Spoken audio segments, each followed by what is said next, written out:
Assalamualaikum warahmatullahi wabarakatuh. Kami dari kelompok 4 yang beranggotakan Retna Mega Galo, Ridwan Adi Nugraha, Risa Putri, Rukniza Nadila, Sandy Febi, Septria Anggraini, Silvi Nurhofifah, Sofi Puspa Mayesi, Sundari Lulu, saya sendiri Tiara Nurfauza, Vicky Lintang Buana, Widya Eriska Putri, Yusuf Nurul Muhsinin, Yolanda Amelia. Kami akan mempresentasikan tentang identifikasi, screening, asesmen, dan rujukan program pelayanan. Langsung saja, untuk slide 3, identifikasi akan dijelaskan oleh Ridwan Adi. Identifikasi. A. Mengidentifikasi penyandang difabel dalam suatu wilayah. B. Mengidentifikasi seseorang akan kesadaran memiliki masalah. C. Mengidentifikasi sumber daya data dasar potensi desa untuk menunjang pengembangan RDM. Dibagi menjadi 4 jenis, yaitu 1. Sumber daya manusia, 2. Layanan kesehatan, 3. Layanan pendidikan, 4. Pusat kegiatan ekonomi rakyat. Identifikasi. A. Mengidentifikasi penyandang difabel dalam suatu wilayah, yaitu mengidentifikasi dengan mengumpulkan data-data dan informasi serta meneliti jumlah penyandang difabel dan bagaimana keadaan di wilayah tersebut, baik secara kuantitatif atau kualitatif.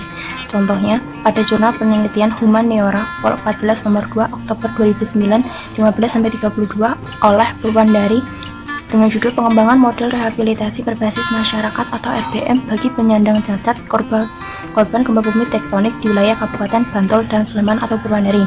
Keberadaan penyandang difabel di Indonesia kebanyakan tinggal di pedesaan, kurang lebih berjumlah 70% dari seluruh penyandang cacat. Salah satunya disebabkan oleh gempa bumi tektonik yang pernah terjadi di Yogyakarta, Bantul, Sleman, dan Klaten pada 27 Mei 2006 dengan kekuatan 5,9 skala Richter. Selain menderita kecacatan, para korban gempa mengalami trauma psikologis yang berefek pada aspek sosial, di mana pola hubungan sosial menjadi berubah. Korban gempa di Yogyakarta yang mengalami kecacatan mencapai 6.700 orang dan mereka perlu mendapatkan layanan rehabilitasi. Benda yang tinggal di perkotaan umumnya telah mendapatkan layanan rehabilitasi memadai, namun yang tinggal di pedesaan belum mendapatkan layanan yang maksimal. Sampai tahun 2006, jumlah penca tersentuh rehabilitasi dari pemerintah baru sekitar 20%. Identifikasi. Mengidentifikasi kesadaran memiliki masalah. Proses penyadaran masalah, yang pertama ada rangsangan, lalu yang kedua ada timbul minat, yang ketiga bersedia, dan yang terakhir bertekad atau berbuat. Tujuan adanya penyadaran yaitu menyadarkan masyarakat akan kesadaran dan kebutuhannya. Lalu ada lagi juga merangsang agar masyarakat menyadari perlunya ikut serta dalam usaha pemenuhan kebutuhan. Yang terakhir ada menyadarkan bahwa mereka memiliki potensi untuk memiliki kebutuhan tersebut. Selanjutnya, mengidentifikasi sumber daya. Sumber daya yang dimaksud adalah data dasar potensi desa untuk menunjang perkembangan RDM. Data tersebut bisa didapatkan melalui survei dengan perangkat pemerintahan kelurahan dan masyarakat setempat. Yang pertama adalah mengidentifikasi sumber daya manusia. Berarti kita mengumpulkan informasi dan data-data terkait tokoh-tokoh yang berpotensi untuk menunjang perkembangan RBM. Contohnya, pada jurnal penelitian Humaniora oleh Purwani menyebutkan bahwa sumber daya manusia yang terdapat di Desa Sendang Tirto dan Sri Harjono meliputi Kadir Posyandu, tim penggerak PKK, guru SLD, guru TK dan SD, serta pekerja sosial masyarakat. Yang kedua adalah mengidentifikasi layanan kesehatan. Di sini berarti kita mengumpulkan informasi dan data-data terkait jumlah dan kondisi layanan kesehatan di wilayah tersebut. Contohnya, seperti pada jurnal sebelumnya yang mengidentifikasi jumlah rumah sakit, puskesmas, dokter umum, dokter gigi, dan bidan. Selanjutnya, yang ketiga, mengidentifikasi layanan pendidikan, yaitu mengumpulkan informasi dan data-data terkait dengan layanan pendidikan di wilayah tersebut, seperti instansi pendidikan ataupun instansi pengajaran. Selanjutnya yang keempat ada mengidentifikasi kegiatan ekonomi rakyat, yaitu mengumpulkan informasi dan data-data terkait dengan kegiatan ekonomi yang dapat mendukung perkembangan pemberdayaan masyarakat di bidang ekonomi dan vokasional. Selanjutnya pada slide 8 yaitu screening atau pemeriksaan. Screening atau pemeriksaan yang dilakukan untuk menunjang data RDM ada pemeriksaan jenis kecacatan, pemeriksaan usia, dan pemeriksaan jenis kelamin. Asesmen. Profil asesmen adalah penilaian terhadap kebutuhan atau akomodasi penyandang disabilitas. Kebutuhan penyandang disabilitas dapat berbeda-beda sekalipun ia memiliki disabilitas yang sama. Ini mengacu pada penilaian kebutuhan penyandang disabilitas berdasarkan karakteristik personal penyandang disabilitas.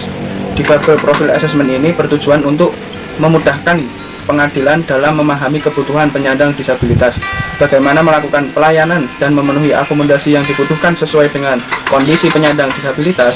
Hasil profil assessment dapat menjadi dasar untuk memberikan penanganan dan pelayanan yang sesuai dengan kondisi dan kebutuhan individu penyandang disabilitas yang berhadapan dengan hukum. Melalui penanganan yang tepat, penyandang disabilitas dapat berpartisipasi dalam proses peradilan dan nyaman. Selanjutnya saya akan menjelaskan tentang asesmen pada pendekatan partisipatoris. Jadi, apa sih pendekatan partisipatoris itu?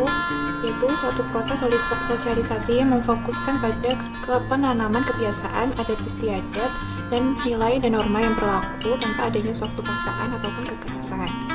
Yang pertama itu ada aspek-aspek dalam needs assessment, yaitu di situ ada pendidikan, vokasional, dan ekonomi, fungsional, sosial maupun politik.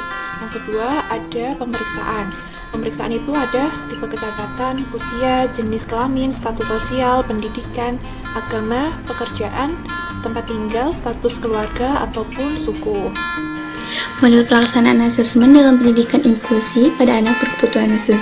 Yang pertama ada asesmen baseline. Untuk memperoleh informasi yang berkaitan dengan keterampilan-keterampilan atau kecakapan-kecakapan apa yang saat dilakukan asesmen telah dimiliki oleh seorang individu. Yang kedua, itu ada asesmen progress.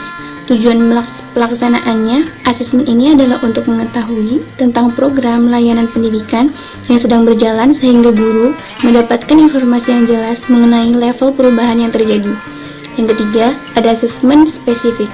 Tujuan dari asesmen ini adalah untuk mendapatkan informasi yang berkaitan dengan hal-hal spesifik yang ada pada anak. Biasanya seorang guru diminta melakukan kegiatan asesmen ini apabila ia tidak terlibat lagi dengan siswa pada kegiatan intervensi berikutnya. Selanjutnya, ada asesmen akhir. Ini bertujuan untuk mengetahui sejauh mana tujuan-tujuan pembelajaran dapat tercapai dan seberapa besar proses ini menyisakan permasalahan atau kebutuhan anak yang belum terlayani, sehingga perlu dibuat keterangan yang jelas yang nantinya digunakan sebagai bahan rujukan bagi guru, orang tua, atau bagi ahli lain. Lalu yang terakhir ada asesmen follow up. Ini bertujuan untuk memahami hal-hal apa yang harus mendapatkan tindakan lanjut dari hasil pengumpulan data yang telah dilakukan.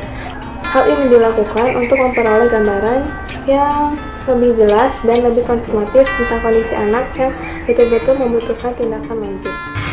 Slide selanjutnya yaitu rujukan. Program rujukan layanan RPM, beberapa di antaranya yaitu: yang pertama, dirujuk ke layanan kesehatan seperti terapi.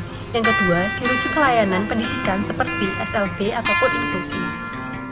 Untuk slide selanjutnya, penyandang disabilitas pada balita RPM dilakukan peningkatan perkembangan secara bertahap dari belum bisa bersuara dan belum bisa terlungkup sampai berbicara, lari, sekolah, dan membantu keluarga. RPM melakukan sosialisasi pada penyandang disabilitas untuk mengetahui pentingnya sekolah dan bagaimana menyiapkan masalah pulang pergi sekolah serta memilih sekolah yang terjangkau oleh kemampuan anak maupun pertimbangan ekonomi dan keamanan di jalan. Untuk penyandang disabilitas yang memerlukan layanan tenaga kesehatan dapat dilakukan dengan tahap. Yang pertama, dimulai dari keluarga. Yang kedua, puskesmas, pelayanan primer rekam medik. Yang ketiga, unit rehabilitasi medik, pelayanan sekunder RM pada rumah sakit. Yang keempat, departemen rehabilitasi medik, pelayanan tersier atau kuartier pada rumah sakit provinsi atau nasional. Selanjutnya yaitu kesimpulan. Kesimpulannya adalah hasil profil asesmen dapat menjadi dasar untuk memberikan penanganan dan pelayanan yang sesuai dengan kondisi dan kebutuhan individu penyandang disabilitas yang berhadapan dengan hukum. Melalui penanganan yang tepat, penyandang disabilitas dapat berpartisipasi dalam proses peradilan dengan nyaman. RBM melakukan sosialisasi pada penyandang disabilitas untuk mengetahui pentingnya sekolah dan bagaimana menyiapkan masalahnya. Cukup sekian yang dapat kami sampaikan, kurang lebihnya mohon maaf. Wassalamualaikum warahmatullahi wabarakatuh.